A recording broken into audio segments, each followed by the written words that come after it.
Bom dia pessoal. Vamos começar aqui a nossa live hoje sobre a Lei de Segurança Nacional com o nosso super convidado especial, Rogério Sanches. Eu vou aceitar aqui, incluir ele aqui. Participação de Vladimir também. Vamos ver aqui. Aceitar. Olá, Rogério. Opa, como é que tá? Tudo bem? Prazer. Prazer, Tudo o prazer é jóia? nosso. Seja muito bem-vindo, Poxa, Vladimir. obrigado. Entrou o chefe Vladimir aí, então pronto. Bom dia, Danilo. Bom dia, grande Rogério. Prazer ter você aqui mais uma vez conosco, né? No IDI, né? Confesso que é a primeira vez que eu faço uma live no Instagram de paletó. Não me peçam para ficar em pé. Incrível. Você é especialista em lives, o cara Com super. certeza essa daí não é um privilégio seu, assim, né? A gente já viu que isso daí, esse novo dress code aí, né, de apenas da cintura para cima, virou uma coisa bem comum agora, Não, né? mas minha esposa falou para mim, Rogério, mas você vai colocar paletó? Eu falei, vou. Ela falou, então deve ser muito importante. Eu falei, as minhas gravatas eu não posso, porque elas acham que eu morri.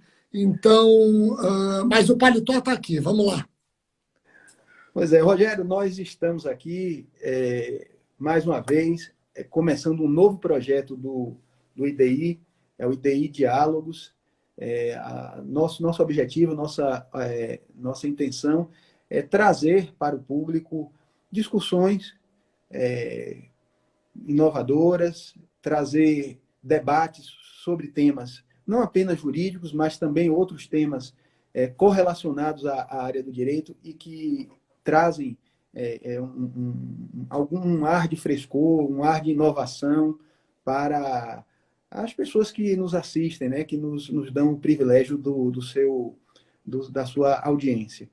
Hoje, nós vamos conversar sobre um pouco sobre a Lei de Segurança Nacional, a revogada Lei de Segurança Nacional, mas mais do que isso, né, nós vamos falar sobre a nova lei, né, a 14.197, recém-aprovada, que trata dos crimes contra o Estado Democrático de Direito. Você, né, como um fenômeno da área jurídica, né, grande processualista penal, Danilo é um incrível. penalista de mão cheia, já tem um livro publicado, está saindo hoje, né? Sai hoje, inaugura hoje, sai hoje na editora Juspod. Mas depois eu conto o segredo. O Ara sabe o segredo, mas depois eu revelo aqui. Rogério, mas isso é incrível, porque enquanto os outros comentaristas ainda estão escrevendo pequenos artigos, você já tem um livro pronto. Isso é extraordinário. Pois é, com todo o risco inerente a essa questão de sair com o livro, com todo o risco inerente, mas eu aceito o risco. Pois é, o livro está saindo hoje. O presidente fez uns vetos, né? Foram, acho que, salvo engano, foram 4 vetos. Os vetos ainda não foram nem apreciados pelo Congresso, mas o livro já está na praça aí, né? Eu já apreciei os vetos, viu? Gostaria aqui de dizer que eu já apreciei. Você já sabe quais são os destinos dele, né, Rogério? Eu já ajudei o Congresso a apreciar os vetos aí. E deu os motivos, né? Ou para manter ou para rejeitar. Pois é, já está lá. Então vamos conversar um pouquinho sobre essa nova lei, né? Eu acho que não podia ser mais simbólico, né, a aprovação dessa lei de crimes contra o Estado Democrático de Direito no momento em que o país vive, né? Nós estamos numa quadra em que experimentamos uma certa crise, né, democrática, uma certa crise política. E tanto isso é verdade que me parece que a Lei de Segurança Nacional tem sido usada, vinha sendo usado de maneira recorrente, né? Em alguns casos, do meu ponto de vista, até de forma inadequada e inapropriada. Esse clamor pela revogação dessa lei já é antigo, né? Desde pelo menos o processo de redemocratização, e mais particularmente após a aprovação da Constituição de 1988. Nós já estamos com 30 anos de Constituição, Essa foi uma lei que foi editada sob o signo de uma teoria, né, de uma doutrina de segurança nacional, que foi concebida pelos americanos ainda no período da Guerra Fria, né, e foi importada para os países da América do Sul, que estavam à época, né, na década de 60 e de 70, em regimes de exceção. Então, essa doutrina de segurança nacional ela foi importada e, com certeza, nós já passamos do tempo de ter uma norma, né, que tutele esses bens jurídicos relevantes para a democracia, mas que se afaste, inclusive do ponto de vista simbólico, daquela era que eu acho que nenhum de nós deseja que retorne, né? Nem no cenário internacional e nem no cenário nacional. Então, Rogério, eu gostaria de que você começasse a falar um pouquinho sobre o seu livro, evidentemente, mas também sobre o que você achou dessa nova lei. Qual é a sua impressão geral sobre ela? Bom, eu quero, antes de mais nada, agradecer o convite do Instituto. Eu sou um entusiasta desse Instituto. Poxa, é uma das boas coisas que nós vimos no Instagram nos últimos tempos. Essa pandemia, ela, dentro do caos, ela trouxe ideias interessantíssimas. E o Instituto, quando você entra e vê o nível dos debatedores, claro que alguns são convidados por questão de amizade, é o meu caso, mas quando você vai ver o nível dos debatedores, pessoas que você fala, poxa, tá ali para eu assistir gratuitamente, e os temas, vocês estão todos de parabéns. Então, eu gostaria de deixar registrado isso. Também gostaria de deixar registrado que minha mãe está assistindo. Vocês vão ver aí, Nice Cunha. Eu só tenho medo, porque às vezes ela se confunde nos emojis, né? Então, não estranha algum emoji que ela coloca aí, mas a minha mãe está assistindo. Isso mostra o quanto o Instituto ele acaba se democratizando. A minha mãe, ela está interessada no tema. E você também aqui agradecer a presença do Aras. O Aras, que eu já debati algumas questões antigas com ele, e eu lembro que teve uma vez, eu faço questão de contar isso, eu não lembro se foi no WhatsApp ou no Telegram, Aras, que eu cheguei, eu coloquei uma posição, o Aras discordou de mim, aí eu resolvi discorrer um pouquinho a mais para contrariar o Aras, acho que eu falei 3 parágrafos, aí o Aras, em 20 minutos, ele junta 20 laudas. Aí você lembra que eu fiz? Eu te mandei assim, você não sabe brincar? Você lembra disso? Acho que foi no Telegram, naquele grupo lá dos colegas. Foi no Telegram, mas você não sabe brincar, porque daí o Aras, para te convencer, ele vai buscar o direito romeno, né? Então ele vai lá no direito romeno, no direito escandinavo. Eu falo, poxa, aí não dá para brincar, Aras, não dá para brincar. Mas, brincadeiras à parte, a sua introdução foi muito feliz. Sabe o que foi feliz? Porque você bate na tecla que nós temos que aproveitar a Lei 14.197 de 2021 exatamente para romper laços que ainda tínhamos numa triste época da nossa história. E quando eu falo triste época, não é tão distante, relativamente recente. Lembrando que nós temos uma democracia recente, muito novinha. Então, eu vou trazer algumas conclusões e eu parto dessa sua premissa até para justificar as conclusões, que o Aras já conhece algumas, para justificar por que no livro que você mencionou, eu e o Ricardo Silvares, colega do MP de São Paulo, coautor, nós resolvemos estampar. Olha só, você menciona bem que o Brasil ele acabou tendo várias leis de segurança nacional. Alguns dizem que a primeira, eu tenho até aqui um registro, alguns dizem que a primeira lei de segurança nacional, com essa roupagem, foi a Lei 38 de 1935. Mas acreditem no que eu vou falar. Apesar dela ser apontada como a primeira lei de segurança nacional, numa pesquisa, dentro de uma genealogia normativa, eu posso afirmar aqui que a primeira lei de segurança nacional, lei em sentido amplo, veio com o decreto 4269 de 1921, criado para regular a repressão repressão ao anarquismo. Anarquismo, inclusive, com CH. Eu faço questão que eu preservei no meu livro Anarquismo com CH, porque eu estou respeitando a época histórica. Não raras vezes eu recebo assim, professor, eu estou desapontado, no seu livro tem erros crassos de português. Poxa, tem aspas, tem a data, tem si, que você faz tudo. E a pessoa, mesmo assim, quer que você rasgue a história. Eu não posso rasgar a história. Então, o decreto 4269 de 21 nos parece, a mim e ao Ricardo, ser o primeiro documento de segurança nacional. Agora, a Lei de Segurança Nacional, eu já vou encerrando até para o Vladimir também participar, e aqui eu já vou colocar minha primeira conclusão para o debate. E na linha do que foi já exposto, a Lei 14.197 de 2021, diferentemente das várias leis de segurança nacional, em especial da Lei 7.170 de 83, não traz crimes políticos.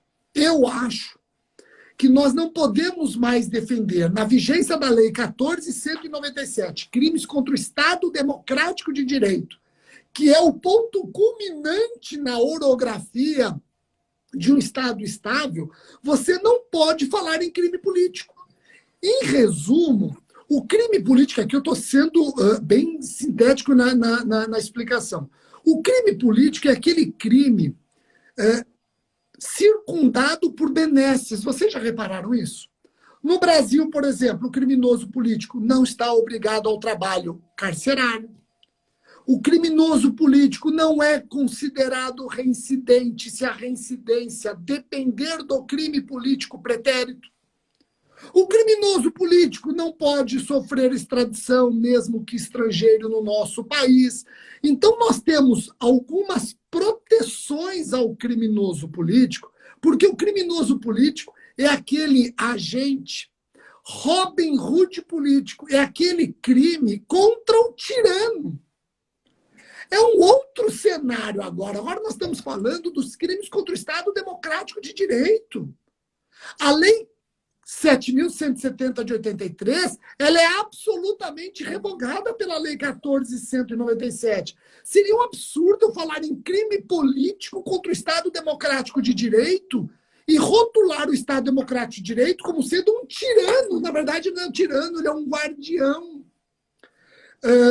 Então, eu chego a essa conclusão. Claro, quando eu chego a essa conclusão, muitos vão dizer o seguinte, Rogério, então como é que você justifica que a Constituição de 88 fala em crime político? Ela não pergunta que eu ia lhe fazer aqui. Perfeito, perfeito. A pessoa que está antenada e tem esse conhecimento constitucional já deve imaginar, Rogério, tem uma falha nessa sua conclusão. A Constituição de 88, a Constituição cidadã, fala em crime político. Fala, porque ela vem de uma transição. Nós ainda temos crimes políticos, ou poderíamos ter crimes políticos, primeiro porque a Lei 7.170 continuava vigente. E continua até a vacácio, leste de 90 dias. Depois, porque nós estávamos saindo de uma ditadura, de um regime de exceção, onde era possível o Poder Judiciário ainda trabalhar com inquéritos ou processos envolvendo crimes políticos. Então, ela respeitou essa transição. Agora, depois de 30 anos de carta cidadã, quando finalmente revogamos a Lei 770 e criamos uma lei que tutela o Estado Democrático de Direito, eu não vejo campo fértil para crime político. E Vicente Greco Filho já criticava essa expressão na Constituição em 88 e outros tantos. Agora, Rogério, e aqui eu já paro de falar e devolvo a palavra para as considerações do Aras. Rogério, você acha que isso vai repercutir na competência para o processo de julgamento? Sim, mas não com essa musculatura que alguns podem imaginar. Quando você lê os crimes da 14.197, você percebe que a esmagadora maioria não tem como competência da Justiça Federal, mas com outro fundamento. Com fundamento no evidente interesse da União, ponto. Agora, também existe um pequeno espaço para crimes que não são da competência federal.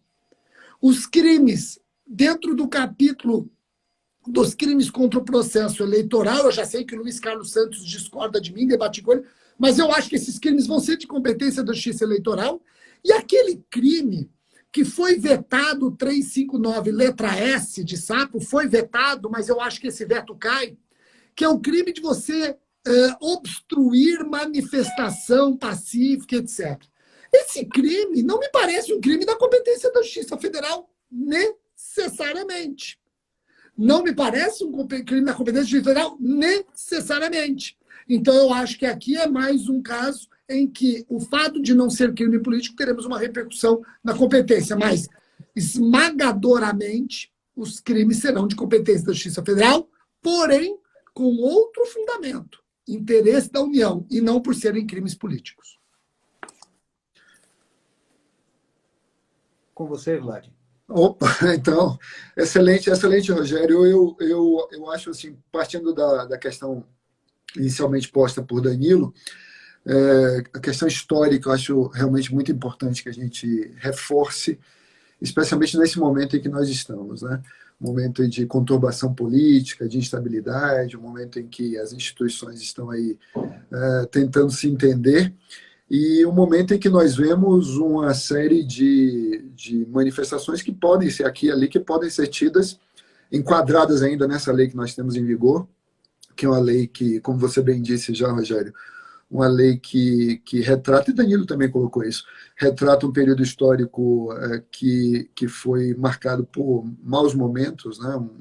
A própria lei 7.170, bastante criticada pela doutrina atual, por você mesmo, por outros autores, não só de agora, mas desde o momento em que ela foi aprovada ali, já nos últimos dias do regime militar. A gente estava em dezembro, 14 de dezembro, não é isso? 14 de dezembro de 1983, quando essa lei foi sancionada. É importante lembrar que no ano seguinte, 1984, é o ano marcante da redemocratização do Brasil. Né? Então, e da reforma da parte geral do Código Penal. Isso, exatamente. E também do que viria depois, com o fortalecimento de... Aliás, foi no dia do Ministério Público que essa lei foi sancionada, né? 14 de dezembro de 1983. E depois com o fortalecimento de nossa instituição, o Ministério Público, nós três somos o Ministério Público, que veio, sobretudo, a partir de 1985. Né? Não esqueçamos que antes de 88 a gente já estava nesse processo de fortalecimento de instituições democráticas. Mas eu gostaria de lembrar, aproveitando o que você disse aí sobre esse momento, lá nos anos 30, que os anos 30 foram muito conturbados também, né? Foram anos muito conturbados, tanto no plano mundial quanto no plano doméstico brasileiro. Se a gente pensar no 1929, crise da Bolsa de Nova York, economia conturbada no planeta, as consequências daquele Tratado de Versalhes de 1919, cujos aspectos econômicos levaram ao crescimento de um movimento totalitário dentro da Alemanha, o fortalecimento do fascismo na Itália a partir dos anos 20, até um pouco antes disso. Então, são questões que acabaram, evidentemente, influenciando o Brasil na legislação da época, e isso a gente vê, em parte, na redação original do CPP, em alguns temas da legislação da época, e, sobretudo, além do que você já disse, Rogério, é importante que nós lembremos que ali por 1936 o Brasil criou um tribunal de exceção. A época em que a Justiça Federal foi extinta, no início do Estado Novo, durante o governo Getúlio Vargas, depois da Revolução Constitucionalista dos anos 30, da Revolução Varguista dos anos 30, depois do movimento que procurava manter a democracia no Brasil a partir de São Paulo, em 1932, uma série de conflitos que resultaram, em 1936, na criação do Tribunal de Segurança Nacional, que era, para quem nunca se atentou para isso, inspirado no famigerado Tribunal do Povo da Alemanha. Um tribunal que marcou a história como um órgão de aplicação de leis desse tipo, né? Leis de proteção do Estado contra subversivos, contra os inimigos da ocasião, né? Porque sempre é assim que funcionam os movimentos totalitários ou fascistas ou pouco democráticos, escolher inimigos, e esses inimigos podem ser aqui e ali inimigos por sua orientação política.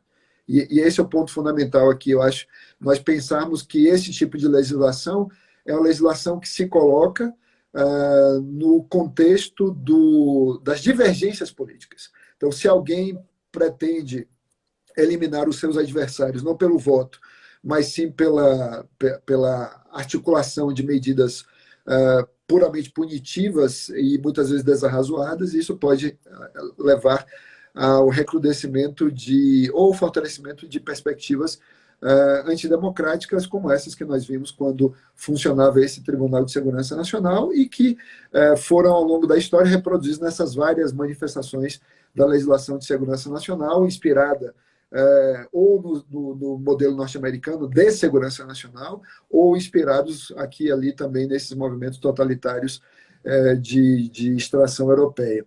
Quanto ao segundo ponto que você aborda, eu já tenho uma visão um pouco diferente. Eu acho que o fato de nós termos um tratamento mais favorável aos autores de crimes políticos, isso não pode servir para que nós marquemos essa nova lei 14.197 como uma lei, a gente já debateu isso, né, Rogério? A lei 14.197 como uma lei que não cria crimes políticos, né? Na minha opinião, nós temos ali, sim, uma criminalidade política, e uma criminalidade política que se vincula a um tratamento, de fato, em alguns momentos, mais favorável. Você já apontou esses tratamentos mais favoráveis, seja na execução penal, seja no quesito da extradição, e aqui a gente teria que lembrar que esse debate não é um debate, para quem nos assiste aí, não é um debate que se situa apenas no campo da controvérsia momentânea, né?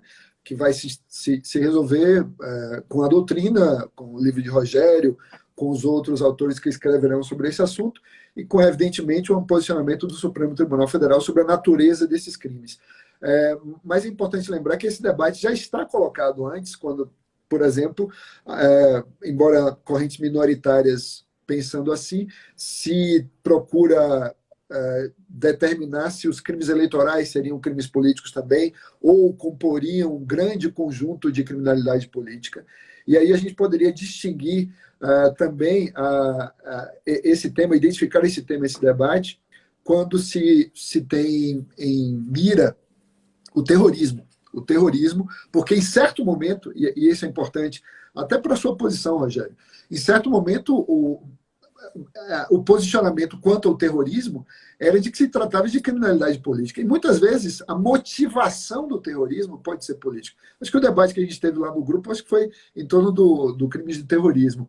E isso, de novo, chamando a mesa aqui os anos 30, foi ali justamente no final dos anos 30, 1936, 37, que as Nações Unidas, na verdade, a Liga das Nações, a comunidade internacional tentou instituir uma convenção internacional contra o terrorismo e criar um tribunal internacional contra o terrorismo, e essa iniciativa, infelizmente, fracassou. Fracassou porque veio a Segunda Guerra Mundial e aí o mundo passou a girar em torno daquela luta contra o totalitarismo. Mas voltando ao ponto, o que eu queria dizer é o seguinte: se você pensa no tema da criminalidade política como um gênero mais amplo e pensa que, mesmo hoje, quando debatemos o terrorismo, cabe ao Supremo Tribunal Federal discernir ou definir se aquilo ali, se para fins de extradição ou para o que seja,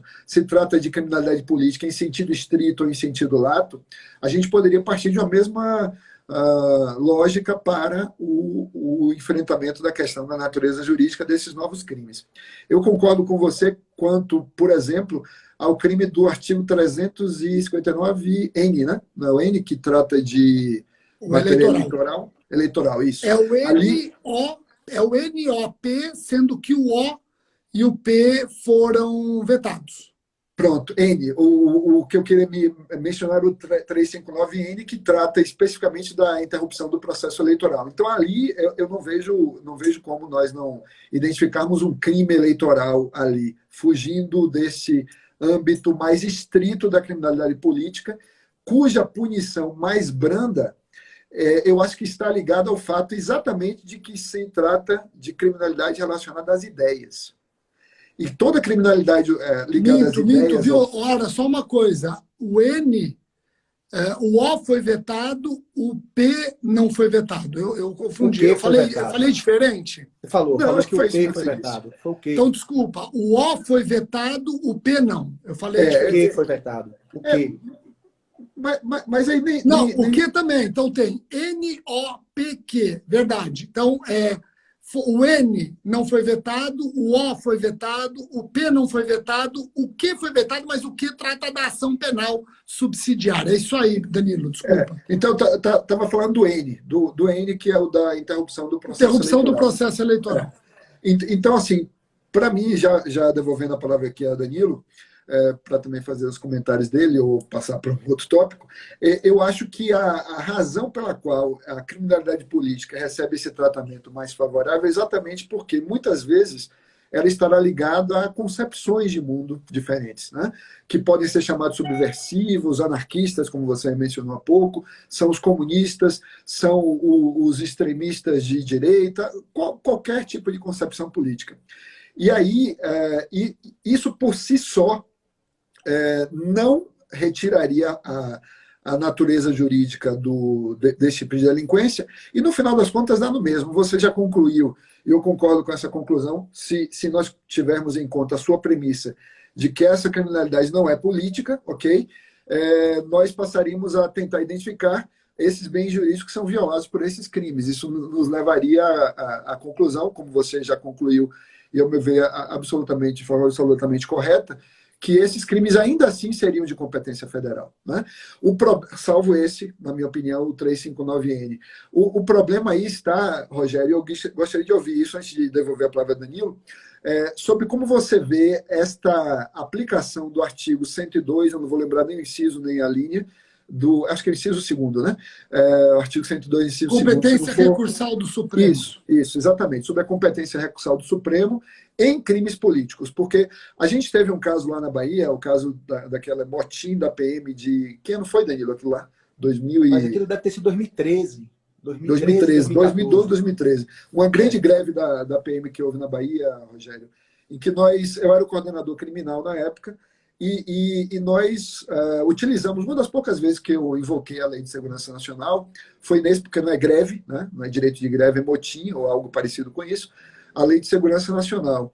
E aí a perspectiva que nós adotamos na época foi, inclusive, de que esses casos estariam sujeitos a um recurso direto para o Supremo Tribunal Federal. O Tribunal de Apelação seria o Supremo Tribunal Federal e não o TRF ou, eventualmente, o STJ na passagem. Então, da primeira instância, direto para o STF, o que mostra um tratamento diferenciado desse tipo de criminalidade, né? Exatamente, para mim, porque ao Supremo, em matéria de extradição, terrorismo, etc., cumpre decidir o que é, de fato, criminalidade política, seja no âmbito mais amplo ou no âmbito mais restrito. Eu gostaria de ouvir você sobre como é que ficaria essa questão recursal aí. Eu vou ser bem breve, então, para a gente... Tem tantos tópicos interessantes aqui, né? Então, eu insisto... E eu não acho que a gente está divergindo tanto, não, viu, Aras, aqui. Eu acho que há um denominador comum. Eu não vejo mais campo fértil para se trabalhar crime político. Eu entendo que estamos diante de crimes contra o Estado Democrático de Direito. Eles não podem ter a roupagem de crime político. Eles não vão ter essa conotação. E eu pergunto, aonde está uma definição de crime político?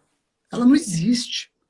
Você não encontra uma norma dizendo que é crime político. Ela sempre dependeu da jurisprudência. A jurisprudência resolveu pacificar que o crime político ele está ordinariamente na Lei 770, desde que presente os requisitos objetivos e subjetivos do artigo 2º.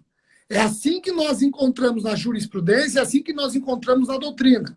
E eu falei ordinariamente político, porque você tem doutrina dizendo que o crime político não precisa estar somente na Lei 770. Tem atitudes do Greenpeace que passa a ser rotulado por parte da doutrina como crime político. Olha que interessante. E aí eu cito até para reforçar o entendimento de que não estamos mais diante de crime político, o que não retira a competência da Justiça Federal é, em regra, salvo algumas exceções, os crimes eleitorais e aquele crime do 359-S que foi vetado. Eu cito aqui o seguinte, se você me permite, Danilo, se você me permite, Aras, ó, extradição 1085. Eu devo falar essa extradição, o Aras já faz assim, já sei, é aquela do Batiste, tá, ele já conhece. Bom, a extradição 1085 do caso Batiste. Se você der uma lida no voto do relator, ministro César Peluso, você vai ver que o ministro César Peluso, ele acaba linkando o crime político a um crime do Robin Hood político contra um tirano. Cito mais. Nesse julgado, existe uma transcrição interessante do ministro Gilmar Mendes, onde ele fala exatamente isso. Ele fala que hoje, para que você reconheça o crime político, você tem que estar dentro de um ambiente de tirania. Quando, na verdade, a Lei 14.197, ela quer um outro ambiente. Um ambiente de, na verdade, aplausos, um ambiente de comemoração, porque é o Estado democrático de direito. Rogério, como é que fica aquele... Só uma coisa, nesse caso aí você identifica esses crimes com o inciso 44 da Constituição, né? Do artigo 5º lá. Crimes seriam inafiançáveis e imprescritíveis quando envolvendo não são todos. Grupos armados. Não todos, os que envolvem grupos armados. Não todos. Não todos. Tá. É interessante. Na 14.197, eu reconheço, eu tenho que lembrar aqui, 2 crimes que passam a ser imprescritíveis graças ao artigo 5º, inciso romano 44. Como também entendo, Vlad, que aquele crime eleitoral, que é o 359, letra P, N-O-P, letra P. Violência, da violência? Da violência política. Sim. O da violência política, ó, restringir, impedir ou dificultar com o emprego de violência física, sexual, psicológica, etc. Eu estou chegando à conclusão que o 359P, ele fala em violência política em razão do sexo, raça, cor, etnia, religião ou procedência nacional. Ô, Vlad, isso aqui é uma forma especial de racismo. Sim, então vai ser um crime eleitoral, forma especial de racismo, também imprescritível. Também imprescritível. Concordo plenamente. Entendeu? Então, por isso que eu falo, essa lei, ela vai dialogar bastante. Aí você fala daquele dispositivo da Constituição, artigo 102, inciso 2B, não lembro se eu falei corretamente, alguém aqui... É o 2B, alguém comprou para nós aqui, pronto. Então, eu vou aqui citar exatamente o Felipe, que está lembrando, é o 102, 2B. Eu insisto naquilo que eu comecei. A Constituição, olha, você lembrou bem, Aras, você lembrou bem, e esse recorte histórico que você faz, ele é muito interessante. Porque quando você fala que a Lei 770, ela nasceu no apagar das luzes da ditadura, mas para trazer uma tranquilidade aos criminosos da época. Tanto que no ano seguinte veio a reforma do Código Penal e ela falou o quê? Crime político não gera reincidência. No ano seguinte veio a Lei 7.280, Lei 7.210, que acho que é 7.210, que reformou, que trouxe a Lei de Execução Penal. E no artigo 200 ela diz: criminoso político não é obrigado a trabalhar. Olha, tudo no ano seguinte, você já aceitando essa transição. E a Constituição de 88, ela veio nessa linha. Então, eu acho que esse dispositivo, e eu posso aqui estar falando algo que os constitucionalistas vão criticar, mas esse dispositivo é um dispositivo que ele tende a ser superado pelo próprio momento histórico. Não sei se podemos falar em mutação constitucional ou que o valha, mas é um dispositivo que existe para deixar a Corte Constitucional como corte recursal em crimes políticos, caso ainda exista crime político. Não tem mais campo fértil para isso. Penso eu. Agora, tudo isso vai gerar um baita de um debate, vai ter gente criando o crime político impróprio. Então, eu coloquei... Já tem aquele debate sobre crimes políticos puros e impuros, né? E você citou aí o caso de Batiste, bem interessante, né? E também seria interessante para o pessoal que nos acompanha aqui dar uma olhada no caso Norambuena. O caso Norambuena foi um debate sobre extradição também, mas que traz muito sobre essa conceituação do que seria criminalidade política, né? O Supremo discutiu esse tema na extradição 855. E, se não me engano, o relator foi o ministro Celso de Mello, já aposentado, e alguém que contribuiu muito para o desenvolvimento da jurisprudência do Supremo Tribunal Federal nesse campo, né? Eu acho que vale a pena dar uma olhada também nessa decisão. Mas Rogério, vamos ouvir agora Danilo. Vamos ouvir Danilo aí para dizer algo e caminhar o nosso debate aqui. Sobre esse tema, até vocês já até abordaram, que eu gostaria de perguntar, eu gostaria de falar aí, ouvir o Rogério, que é sobre qual seria o destino, né, desse dispositivo constitucional que trata, né, da competência para julgar crimes políticos e da competência recursal para julgar crimes políticos. Né? Porque, eu não sei, eu ainda não tenho uma opinião formada, eu acho que suas razões, Rogério, são muito ponderosas, são razões muito sólidas. Eu acho que seu raciocínio ele é um raciocínio muito bem construído, muito bem fundamentado.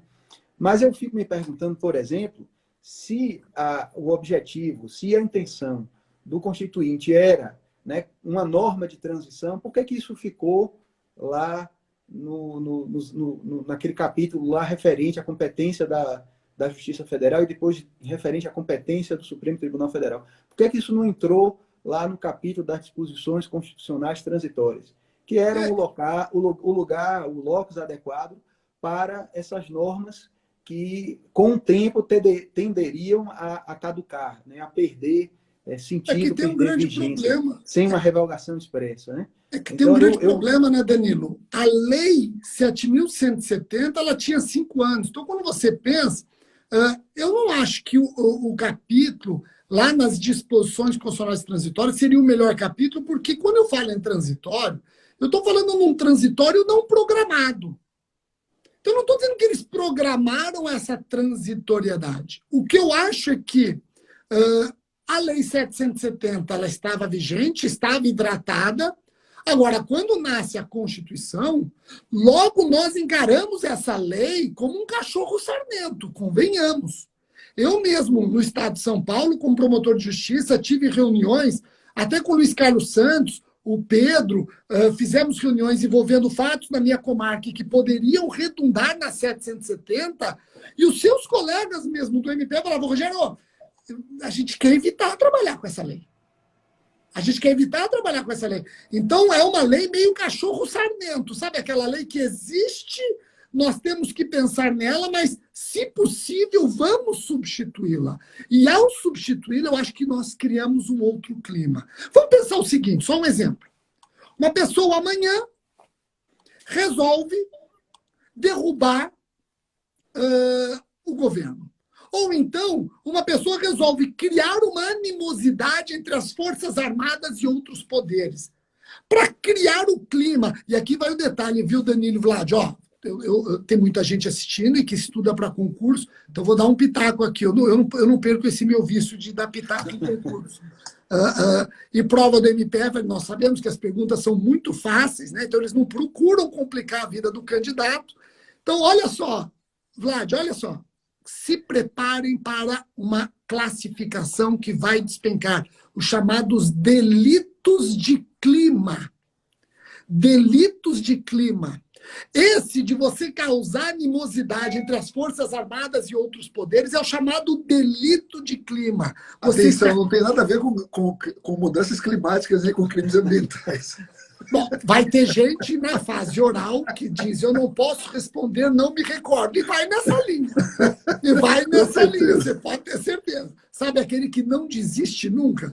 Mas esse é o delito de clima. Ele vai criar, ele não vai dar o golpe, ele vai criar o clima para dar o golpe. Pergunto, esse cidadão Ele merece ser rotulado como um criminoso político, sendo que ele está agindo contra o Estado democrático de direito, onde se dá a ele a livre manifestação da opinião, e nós tutelamos a livre manifestação da opinião, ainda que a opinião seja a mais bruta possível, o que ela não pode é ser ilimitada. Se ele pular o corguinho, como nós falamos aqui, ele pulou o córrego, ele tem que ser rotulado como um criminoso político? Não, o tirano é ele. Rogério, então a premissa da qual você parte é de que a Constituição contém não só mandados expressos de criminalização, quanto aquelas formas de criminalidade política mais violenta, grupos armados, etc., mas que implicitamente há uma obrigação constitucional de proteger de forma mais rigorosa a democracia, o Estado Democrático de Direito, do que se costuma proteger pela criminalidade política convencional, usual. Então, eu acho que de uma premissa protetiva do próprio núcleo do Estado Democrático de Direito para construir essa sua ideia de que isso seria incompatível com um tratamento mais benigno para os criminosos, não é isso? Ô Danilo, eu vou te contar uma coisa. Essa live tinha que ter acontecido há uma semana. Porque eu não pensei assim, mas gostei. Eu tinha que ter colocado isso no meu livro. Horas eu tinha que ter colocado isso no meu livro. Então me cita. Pô, na segunda edição. Então faz o seguinte, Aras. Essa vai esgotar rápido, viu, Rogério? Essa vai esgotar rápido. Eu espero. Eu já vou comprar. Quando terminar a live aqui, vai. Eu vou ver se já saiu o PDF. Se não saiu o PDF, Aras, escreve alguma coisa urgente que eu tenho. Eu adorei, principalmente porque você reconhece mandatos constitucionais implícitos e nós sabemos que há resistências em reconhecer mandatos constitucionais implícitos. E eu não pensei nisso. Eu aqui, com a mesma sinceridade que eu estou defendendo aquela tese desde o início, é a sinceridade que eu digo, eu não pensei nisso, mas eu acho que casa perfeitamente quando você vê a Constituição prevendo crimes políticos, mas bradando o seguinte: gente, vamos mudar esta ordem. Vamos acabar com a 770, tudo isso implicitamente. É um cochicho ensurdecedor do Constituinte. Falando, vamos mudar, vamos trazer... É bastante tentadora essa sua linha aí. Fica realmente tentador pensar que o Constituinte e agora o legislador tem uma concepção mais protetiva da democracia do que simplesmente aquela que vigorou outrora, que considera a criminalidade política uma mera divergência não violenta e não desestruturante do regime democrático. Mas, Danilo, tem umas perguntas aí do pessoal que está acompanhando. Seria bom pedir para o Rogério responder algumas delas. A Melina mesmo fez uma agora. Antes disso, Vlad, eu queria só aproveitar o gancho, porque ainda é dentro dessa discussão, e eu acho que é até uma pergunta que ajudaria as pessoas que estão aí fazendo concurso, inclusive, né, Rogério? Que é a seguinte: vamos sair desse plano de abstração aí, dessas discussões se existe crime político, se não existe crime político, e vamos dar de barato que a jurisprudência venha a se posicionar no sentido de que, sim, continuam existindo crimes políticos, né? Então, bom, partindo dessa premissa e caminhando para a área processual, eu conheço a posição de Douglas Fischer e eu acho de Pacelli também a respeito da competência recursal do Supremo Tribunal Federal em crimes políticos, porque em crime político o sujeito é processado perante a Justiça Federal e a Constituição fala em um recurso ordinário para o Supremo Tribunal Federal. Douglas e Pacelli, eles entendem que esse recurso ordinário ele não subtrai a existência, a competência do Tribunal Regional Federal para julgar a apelação. E que esse recurso ordinário, na verdade, ele seria um recurso ordinário da apelação do Tribunal Regional, da decisão do Tribunal Regional Federal da região correspondente. Então, eu queria ouvir vocês a respeito dessa posição de Douglas, porque eu sei que me parece que boa parte da doutrina entende que esse recurso ordinário é um recurso que sai direto da decisão do juiz em primeira instância para o Supremo Tribunal Federal. Quer começar, Vlad? Eu li esse artigo de Douglas e, assim, eu acho que não é. Eu não vou concordar com Douglas nesse ponto, né? Normalmente eu concordo muito com o que Douglas disse, mas eu acho que aqui a gente teria, se mantida essa classificação dos crimes da 1497 como criminalidade política para os fins que a Constituição prevê processualmente, né, especialmente o 109 e o 102, a gente teria de reconhecer apenas a competência do STF para tudo, né, e não uma competência do TRF, seja para o que for, ou do STJ no plano intermediário. Seria tudo decidido definitivamente no Supremo Tribunal Federal. E isso porque, partindo um pouco dessa lógica aqui do Constituinte, seria para que esse tipo de delinquência seja resolvido, ou seja, o enfrentamento processual penal desse tipo de delinquência seja resolvido da forma mais rápida possível, exatamente para impedir que a continuidade dessas condutas, ou a repetição dessas condutas, porque elas são inflamatórias, né? Não é, Rogério? Elas são condutas, você falou em clima aí, e elas são inflamatórias. Então, quando você vê um sujeito aqui fazendo isso, aí vem outro aqui fazendo aquilo, então se torna conturba extremamente o ambiente democrático. Então é importante que a resposta seja dada o mais rápido possível, o mais rapidamente possível, e talvez por isso, exatamente por isso, além daquele outro motivo que eu acho que eu já pontuei, tradicionalmente compete ao Supremo Tribunal Federal decidir o que é crime político e o que não é crime político. Então, por esses dois motivos, eu acho que a competência mesmo é do STF e de nenhum outro tribunal brasileiro. Eu vou ser bem rápido respondendo, Danilo, e veja que esse dispositivo, eu não sei se eu posso usar essa expressão, mas é um dispositivo esdrúxulo.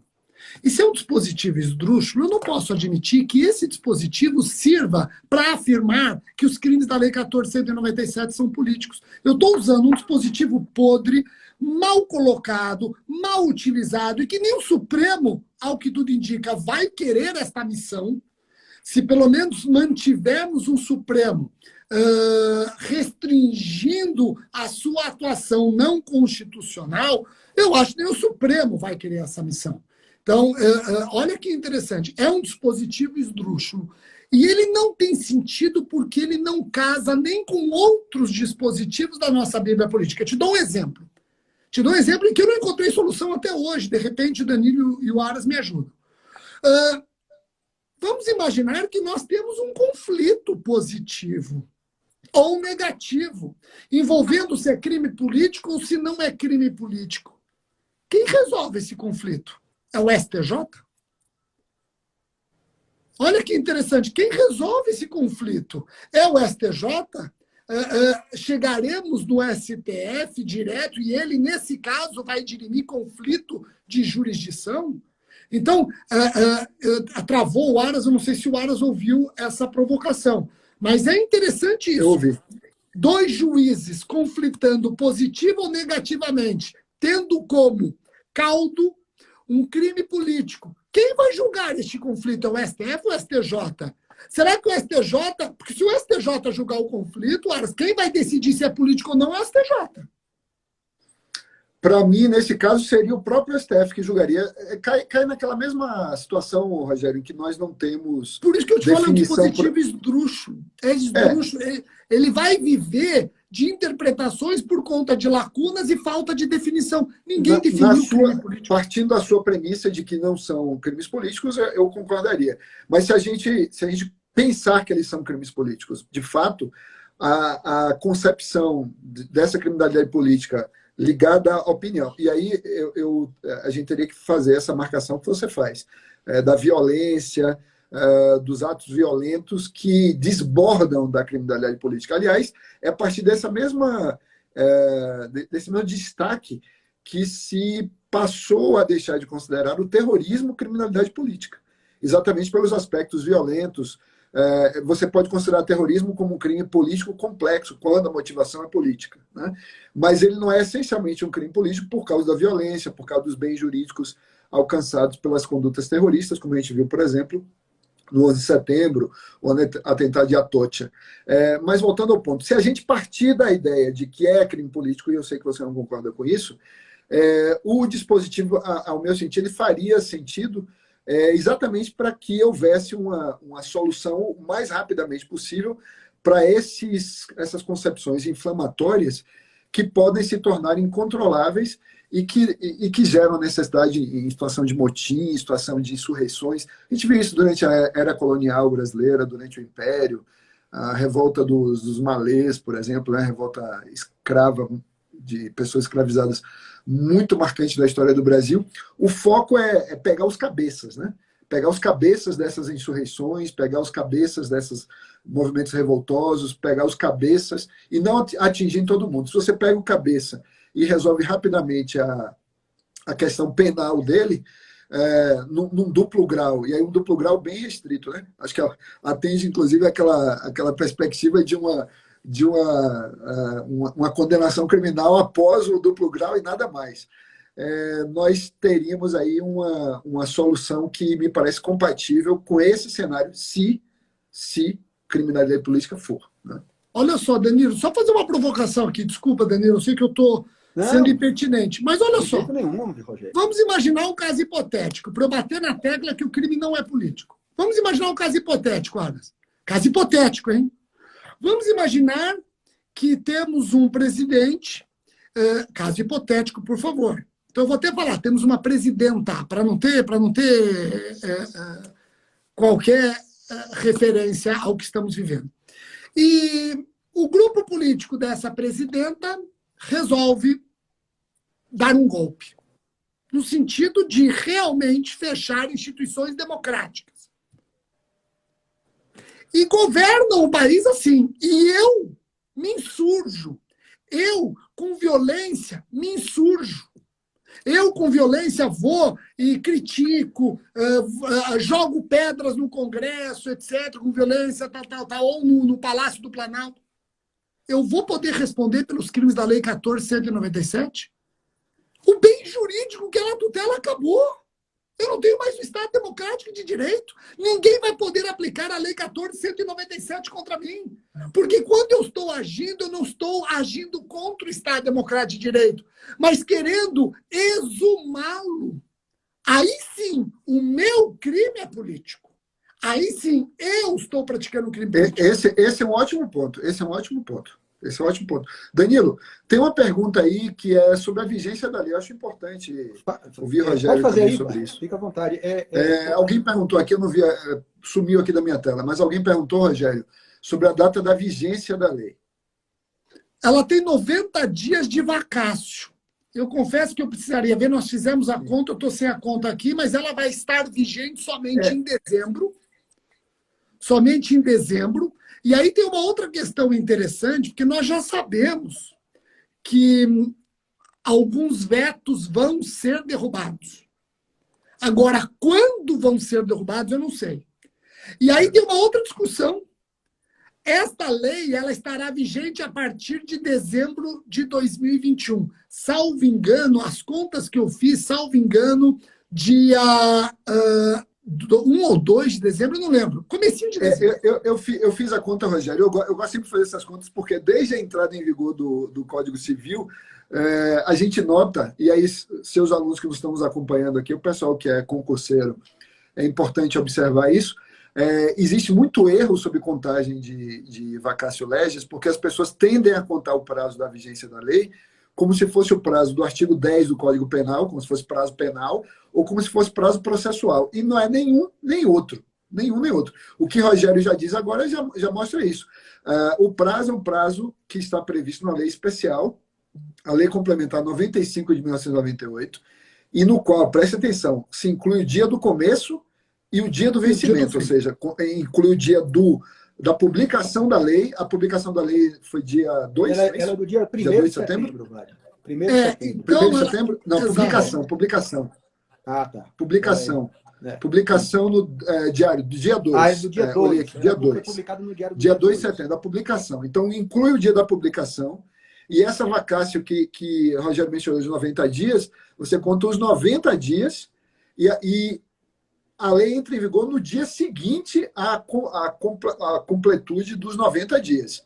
Então, isso vai dar dia 1º de dezembro, aí tem que fazer a conta. Mas a eu primeira, fiz os segunda de cálculos dezembro, aqui. Eu não lembro se é vigência. eu não lembro se é 1º ou 2º de dezembro, eu fiz os cálculos, é exatamente isso que o Aras falou. E tem um detalhe, Aras, tem um detalhe, Danilo. Os vetos vão cair. Eu acho que os vetos, se não todos, quase todos. E aí tem uma discussão, quando que o artigo vetado e derrubado, o veto, tem vigência? Vai ter uma discussão. Por quê? Será que ele já nasce vigente? Ou ele também vai ter que respeitar um prazo de vacácio? E se ele tem que respeitar o prazo de vacácio, que prazo é esse? É o prazo de 90 dias? O prazo do silêncio, que 45? O que vocês acham? Mas você já tem a resposta. Eu sei que você já tem a resposta, porque isso aconteceu com a lei de abuso de autoridade. Então, conte logo e deixe de conversa. Mas você sabe que eu brinco que pode haver divergência, trivergência. Aras, eu não encontrei uma resposta segura. Eu escrevi com o Carlos, que é o quadrivergência. Hã? E ele divergência, trivergência ou quadrivergência. Pois é, e olha, não é pouco. E aí nós chegamos à conclusão, apesar de muitos dizerem que não precisa obedecer prazo de vacácio, outros dizem que tem que obedecer o prazo de vacácio da LINDB, nós chegamos à conclusão que não, vai ter que obedecer o prazo de vacácio da 14.197, porque aquele prazo de vacácio ele está implicitamente aderido em cada um dos artigos. Então, cada artigo, apesar da vacácio estar ao final, ela está dizendo, cada um desses artigos precisa de 90 dias de vigência, 90 dias da publicação para você respirar a nova ordem. Então, quando esses artigos voltarem, se voltarem, eu acredito que sim, esses artigos, Vlad, eles vão ter que esperar mais 90 dias do jeito que você contou. Olha que interessante.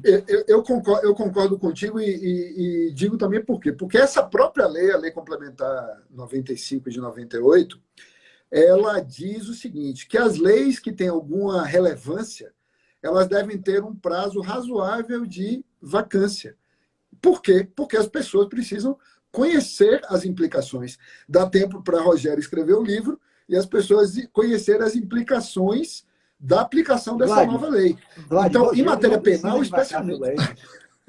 Rogério não precisa de vacácio legis, a prova é essa aí. Não, ele não precisa da vacácio para escrever, mas as pessoas precisam dos 90 dias para ler o livro. Poxa, mas você sabe que essa questão, Danilo, da vacácio, no caso de norma exumada pela derrubada de veto, eu escrevi, vai sair no livro do ministro Schetti, agora que ele vai lançar um livro sobre vários artigos. E aí que eu fiz? Eu não sou bobo nem nada, eu chamei para escrever comigo o Carlos Elias, que é consultor legislativo do Senado. Falei, bom, então se alguém me criticar, tá aqui, ó, estou com um consultor legislativo do Senado, que é quem entende. E foi essa a conclusão que nós chegamos. Depois eu vou mandar para o WhatsApp de vocês o artigo que vai sair no livro do ministro Schetti. É dos 80 anos, é o livro dos 80 anos? Exatamente, você escreveu também, né? Eu também, eu vou sobre vítimas, sobre o direito das vítimas. Pronto. Isso, só fazendo parênteses, isso tem muita importância, principalmente no âmbito da justiça estadual, por conta dos homicídios qualificados com emprego de arma de fogo de uso restrito ou proibido. Por quê? Porque colegas, Jacarezinho, vamos pegar Jacarezinho, vamos imaginar que Jacarezinho redunde numa investigação que demonstre que ali temos uma execução. Jacarezinho, eles, em tese, se cometeram um crime com arma de fogo de uso restrito ou proibido. Vai incidir a qualificador ou não? Não vai. Por quê? Porque quando aconteceu Jacarezinho, apesar da derrubada do veto, do inciso 8 do parágrafo 2º, tínhamos que aguardar uma vacácio de 30 dias, vacácio essa que ainda não tinha sido expirada. Olha que interessante, às vezes o pessoal que está assistindo fala, nossa, o Danilo, o Rogério e o Vlad estão viajando a maionese. Não, tudo isso tem repercussão prática. Sim, exatamente. Rogério e Vlad, nosso tempo está caminhando para o final, né? Passou rápido. A gente talvez tenha ainda, pelas minhas contas aqui, eu acho que a gente talvez tenha ainda uns 10 minutos aí no máximo, eu acho. pelo que eu consegui. Acho que a gente cobriu bastante o assunto, né? Cronometrando. Não, mas eu não quero nem encerrar, porque na verdade eu quero dizer que a conversa está tão boa, está tão bom ouvir vocês, que eu sextaria aqui, viu? Abriria uma cervejinha aqui e levaria essa conversa até a noite aí. Pois a gente tem que combinar uma próxima com a bebida respectiva. Mas tem uma que eu queria ouvir, Rogério. Mas a gente vai falar ainda. Nós vamos falar. Ô, Danilo, vamos lá. Fale, Cláudio. Falhou na hora de falar. Acho que ele já volta. Ele falou de uma pergunta aqui. Qual que será que ele está? Ele queria fazer alguma pergunta específica, eu não quero. Rogério, eu queria aproveitar enquanto o Vlad volta aí, para ouvir você sobre a questão. Eu sei que não vai dar para esgotar todo o tema, mas para você falar um pouquinho sobre intertemporalidade na lei penal, dessa norma penal. Nós temos um inquérito em andamento, né, no Supremo Tribunal Federal, que em boa parte se fundamenta na Lei de Segurança Nacional. E eu queria ouvir de você, existe descontinuidade típico-normativa da Lei de Segurança Nacional para essa nova lei? E você acha que essa nova lei ela vai impactar, em alguns casos, que estão sob apuração do Supremo Tribunal Federal, naquele inquérito lá?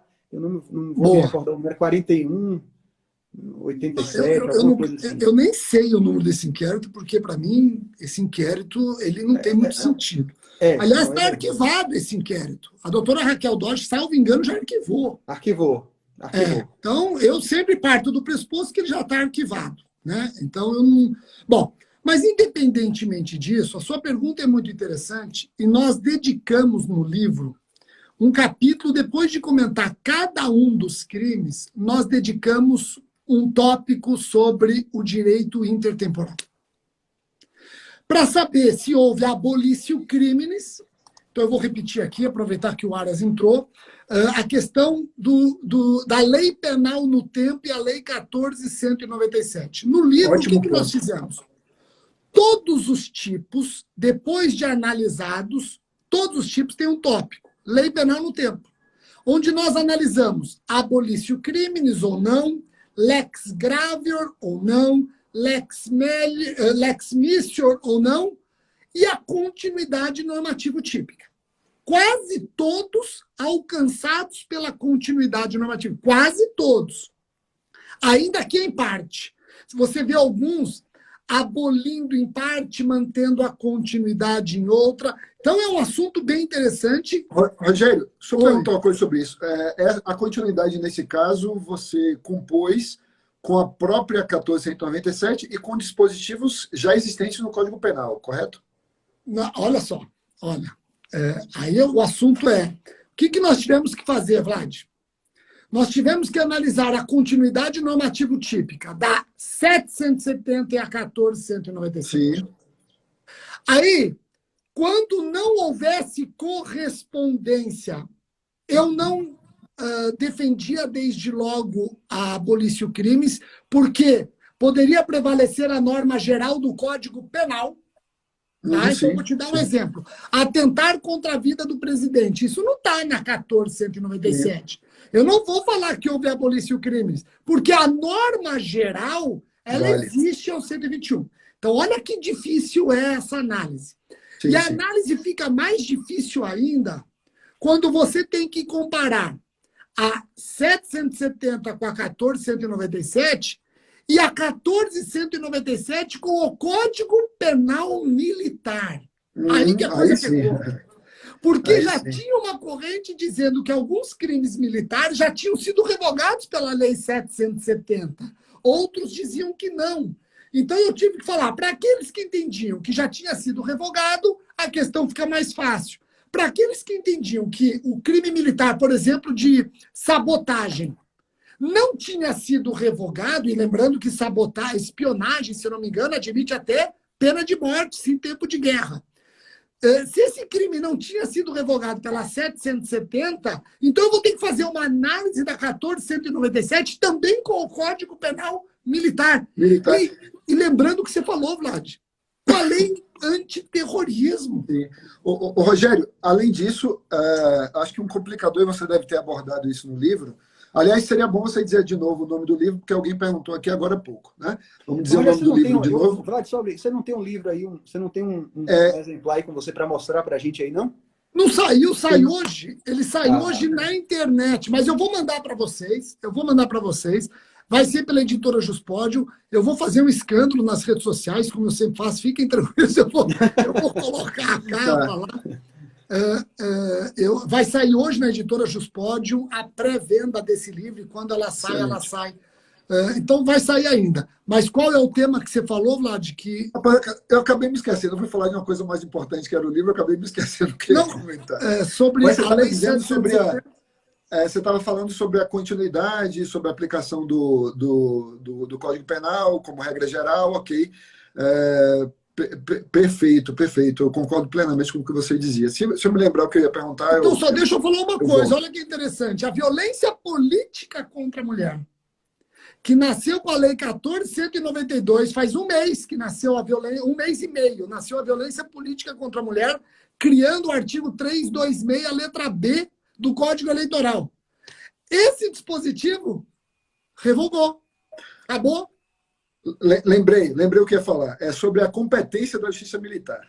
Então, como é que você elaborou essa questão? Porque, para quem não sabe aí, que está nos assistindo aí, em 2017 houve uma lei importantíssima que ampliou demasiadamente para alguns e ampliou corretamente para outros a competência da Justiça Militar e quando redefiniu o conceito de crimes militares impróprios, né? Foi uma mexida que foi feita pelo legislador no artigo 9º, inciso 2º e, por consequência, no inciso 3º do Código Penal Militar. Como é que você lidou com esse tema da competência da Justiça Militar, Rogério?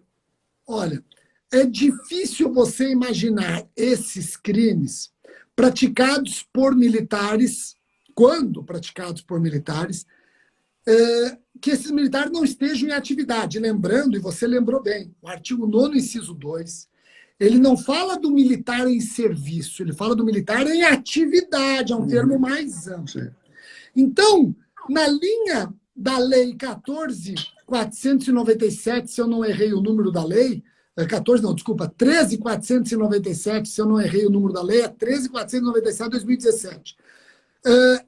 Essa lei ampliou o conceito de crimes militares impróprios. Então, se o militar está em atividade, é difícil imaginá-lo não em atividade, a competência é da Justiça Militar. A competência vai ser da Justiça Militar. Rogério, E olha que interessante, se você entender que é político, ele é de competência da Justiça Militar e o recurso é para o STF e não para o STM. O STM é a corte recursal dos crimes militares da União, né? E vai ser o STF, vai abocanhar essa competência do STM. Olha que interessante. Tirando o STF como terceiro. Então, acho que. Veja os reflexos, né, Arlen? É muita coisa. Bastante, Rogério, bastante. Vlad, infelizmente o nosso tempo realmente já está chegando ao fim. Eu realmente volto a afirmar que a conversa está muito boa, muito instrutiva. Tem várias pessoas aqui, assim, inclusive, pedindo para a gente fazer outra, para ter outra. Com certeza, se o Rogério se dispuser, tiver tempo, nós teremos todo o prazer em recebê-lo mais uma vez para continuar a debater esse tema ou para discutir outros temas também que são momentosos, que são interessantes. Então, Rogério, eu gostaria, em nome do IDI, mais uma vez, de agradecê-lo pela disponibilidade de nos conceder esse seu tempo, que é um bem preciosíssimo para todos nós e para você ainda mais, que é um sujeito multitarefa, né, que consegue... aliás, eu até ia lhe dizer isso. Eu disse, se você der um curso sobre gestão de tempo, amigo, você vai esquecer o direito, viu? Você vai sair do mundo do direito.